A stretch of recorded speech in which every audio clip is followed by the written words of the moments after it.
মিলাদুন নবী, এটার কোনো গুরুত্ব নেই, এই জন্যই আমি এই জায়গায় আর ওই করিনি। দেখেন, এটার যদি কোনো গুরুত্ব থাকতো, হাদিসে কোনো সহিহ হাদিস দ্বারা প্রমাণিত না যে আল্লাহ নবীর জন্ম 12ই রবিউল আউয়াল।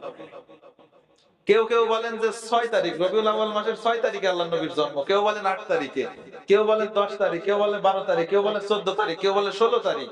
তাহলে আল্লাহ নবীর জন্মদিন নিয়ে যদি এত মতভেদ থাকে, তার মানে বোঝা গেল যে সাহাবীরা আল্লাহ নবীর জন্মদিনটারে কোনো মূল্যই দিতেন না। আল্লাহ নবীর জন্মদিনটার কোনো মূল্য নেই, অথচ আমরা সেই দিনটারে মূল্য দিচ্ছি। তবে আল্লাহ নবীর জন্ম 12ই রবিউল হোক আর না হোক, মৃত্যু এদিন হয়েছিল। আপনি কেমন উম্মত, আপনার লজ্জা করা উচিত যে আল্লাহ নবী যেদিন ইন্তেকাল করলেন ওই দিন আপনি মিলাদ পড়তেছেন, কিয়াম করতেছেন, খাওয়া দাওয়া করতেছেন। আপনার তো ন্যূনতম লজ্জা থাকা উচিত। সাধারণত একজন মানুষ মারা গেলে আমরা খুশি হব নাকি দুঃখী হব? মানুষ মারা গেলে, আত্মীয় স্বজন যদি মারা যায়, তা আমরা দুঃখী হই না খুশি হই? আর যে জায়গায় আল্লাহ নবী ইন্তেকাল করেছেন 12ই রবিউল আউয়াল, এটাই কোনো সন্দেহ নেই। 12ই রবিউল আউয়াল আল্লাহ নবীর ইন্তেকালের তারিখ, সেই দিন আপনি খাওয়া দাওয়া করতেছেন, আনন্দ মিছিল করতেছেন, আপনার তো কোনো লজ্জাই নেই। এজন্য ভবিষ্যতে এই ধরনের কাজ করা যাবে না। ঈদে মিলাদুন নবী বলতে কিছু নেই।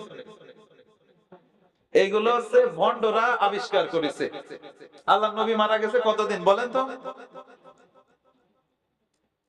1500 বছর, তার মানে 1500 বছর আগে।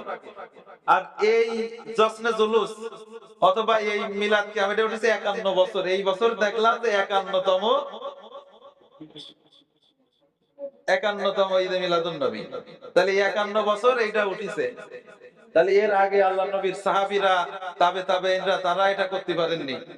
আপনি 51 বছর আল্লাহ আপনি এটা আবিষ্কার করেছেন, একেবারে সুস্পষ্ট বেদাত। তাহলে এরকম ভালোবাসা দেখানো যাবে না। তাহলে একমাত্র ভালোবাসা দেখাতে হবে কাকে? আল্লাহ পাককে। আমাদের 1 নম্বরে ভালোবাসা থাকবে আল্লাহর জন্য,